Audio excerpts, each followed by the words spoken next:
¿Cómo podemos entender la manera en que operan hoy por hoy los grupos criminales para lavar dinero con las nuevas tecnologías? Por ejemplo, cuando nos dicen, es que blanquearon los carteles del narco X cantidad de miles de millones de dólares al año con las famosas criptomonedas. A muchos nos cuesta trabajo entender esas nuevas formas de manejar pues los recursos económicos, ¿no? Finalmente se manejan como tal, como monedas. En fin, quien sí sabe perfectamente acerca de estos temas es Raúl Martín del Campo, miembro de la Junta Internacional de Fiscalización de Estupefacientes, quien ya está a través de la línea telefónica y le agradecemos enormemente nos tome la llamada. Raúl, muy buenos días.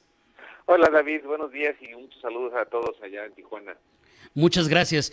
Oye, ¿desde dónde partir para entender este nuevo fenómeno? ¿Cómo entender estos flujos, nuevos flujos financieros relacionados con el tráfico de drogas y pues digo, debe de haber muchas formas de manejar esto, pero en términos generales lo asociamos con lavado de dinero, ¿no?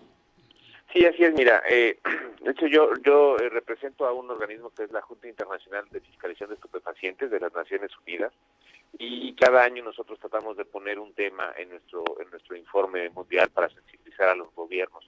Y justamente, aunque la JIFE ya había hablado antes de lavado de dinero, quisimos volver precisamente al tema porque hay nuevas formas de lograrlo.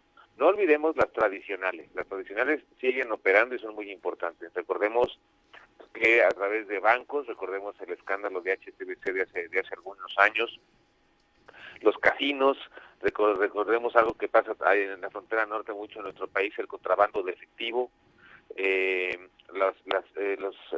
envío de remesas, como por ejemplo también el tipo de remesa Hawala, los pagos de telefonía móvil o de internet, la adquisición de bienes inmuebles, las empresas pantalla, la compra de oro, diamantes, etcétera. Y ha llamado mucho la atención también pues el tema de las criptomonedas, como bien tú dices, David. Precisamente, de alguna manera nos preocupa que el diseño en sí de por qué surgieron las criptomonedas pues fue a partir de un grupo de hackers, ni siquiera se sabe si fue uno o varios hackers que pues diseñaron esta divisa justamente para evadir impuestos y para evadir la posibilidad de ser detectados haciendo compras por internet, pero pues también a partir de la pandemia el uso de criptomonedas aumentó de manera muy importante y de tal manera que nos preocupa a nosotros en la JIFE que de pronto los gobiernos creen que es imposible rastrear o imposible regular el uso de criptomonedas para blanquear dinero y esto es falso. Los gobiernos tienen una responsabilidad para poder tratar de rastrear estas operaciones y de hecho en el caso de México ya se ha empezado con el rastreo de operaciones con criptomonedas e inclusive ya por ahí ya han caído algunos delincuentes que se estaban dedicando a esto. Oye, esto es bien interesante porque si bien por un lado está el punto de vista de que puede ser algo sumamente complejo, pues los expertos siempre nos han dicho, pero mientras esto sea electrónico siempre hay un rastro. Entonces, podríamos entender que poco más, poco menos por ahí, Raúl, es esto que nos acabas de comentar, de que claro que se puede dar con este tipo de acciones delincuenciales. Claro, no es tan fácil como cuando uno usa su tarjeta de banco para comprar algo en una página, no, pero sí es posible, por supuesto que es posible rastrear todo esto y preocupa pues porque si los gobiernos no se dedican con suficiencia a rastrear este tipo de transacciones, entonces pues se convierte en el modus operandi típico para poder lavar dinero, ¿no?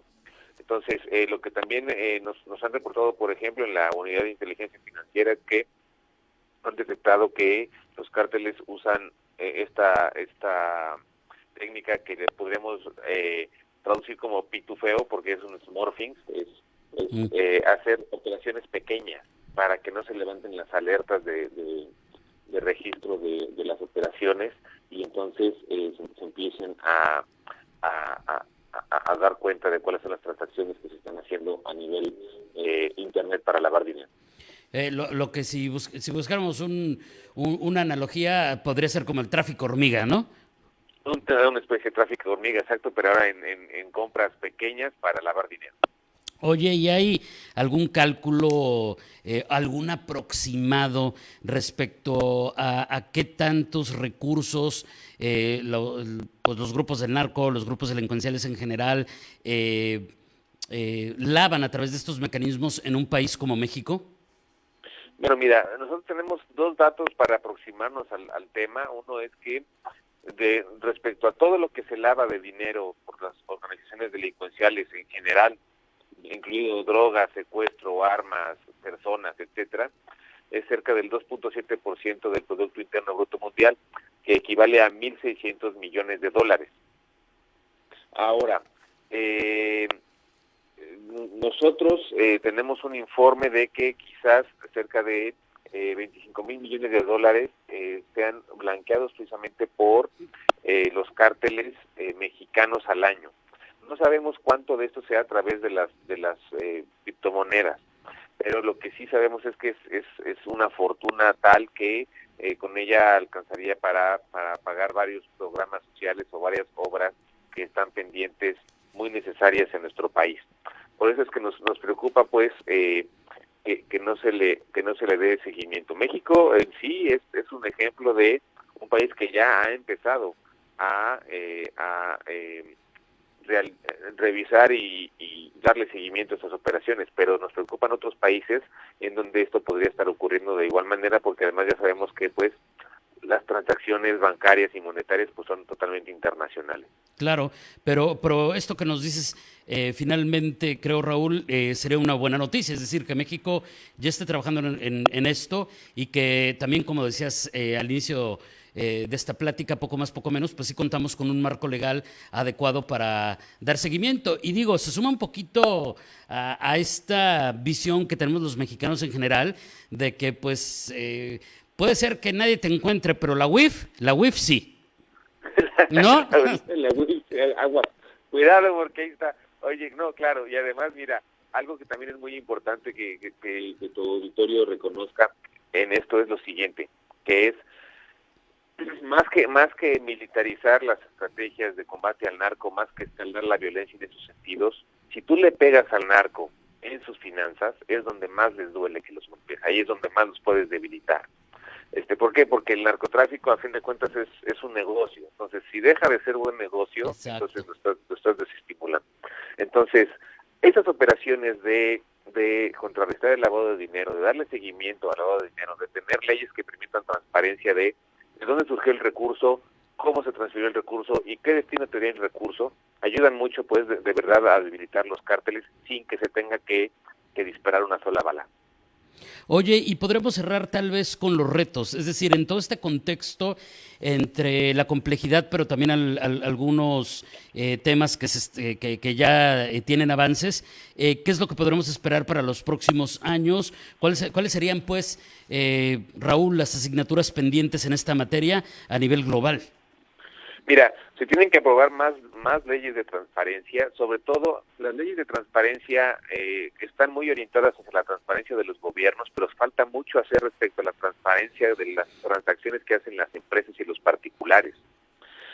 Muchos países no cuentan con unidades de inteligencia financiera como el nuestro, entonces también nosotros estamos pidiendo eso, estamos pidiendo que los países se adhieran a las convenciones internacionales que hay sobre lavado de activos, financiamiento de terrorismo, el Grupo de Acción Financiera, la Convención de 1988 que vigila la JIFE, y también sobre las posibilidades de utilizar los productos de la recuperación de los activos y los decomisos, obviamente, para servicios de prevención, tratamiento o programas sociales. Las billeteras electrónicas son una realidad, las criptomonedas son una realidad, pero lo que tienen que entender los gobiernos es que es su responsabilidad regular estas criptomonedas de manera tal que su uso sea transparente. No puede existir una manera paralela de financiar cosas en nuestro mundo sin que los gobiernos vean la manera de poderlas controlar. Raúl, te agradezco enormemente este tiempo, que hayas platicado con nosotros y que nos hayas ayudado a entender un poco más este nuevo fenómeno. Gracias y muy buenos días. Muchísimas gracias, David. Saludos a ti y a tu auditorio. Muchas gracias. Gracias. Es Raúl Martín del Campo, integrante de la Junta Internacional de Fiscalización de Estupefacientes, platicándonos cómo funcionan estos flujos financieros ilícitos relacionados con el tráfico de drogas en el mundo, por ejemplo, de las criptomonedas, aunque, como ya usted acaba de escuchar, las otras maneras de lavar, de blanquear recursos por parte de los grupos criminales siguen existiendo, son cosa de todos los días. Hay buenas noticias en cuanto a México, a que sí se cuenta con el marco legal para combatir estas operaciones sospechosas con monedas electrónicas, pero también hay muchos retos pendientes que nos acaba de narrar. Y justamente esta plática con Raúl Martín del Campo surge luego de que se diera a conocer que los cárteles mexicanos blanquearían anualmente unos 25 mil millones de dólares a través del ciberespacio y las criptomonedas, que son esta nueva forma de operar el mercado de drogas, de armas, también de tráfico de personas, como nos explicaba Martín del Campo, sin duda también sumamente preocupante, y surge también de un informe en esta materia del 2021 de la Junta Internacional de Fiscalización de Estupefacientes, que es a la que pertenece Raúl Martín del Campo, a quien acabamos de entrevistar, de la Oficina de las Naciones Unidas contra la Droga y el Delito, la 1DC por sus siglas en inglés, en nuestro país. Entonces no es cosa menor hablar de cómo se blanquean a través de las criptomonedas 25 mil millones de dólares anuales por parte de los cárteles delincuenciales, y cómo la UIF también, por cierto, y este es un dato también sumamente interesante e importante, de cómo la UIF ha presentado 424 denuncias ante la Fiscalía General de la República por lavado de dinero, corrupción y otros delitos entre el 2019 y el 2021. Es un tema sin duda apasionante. 7 de la mañana.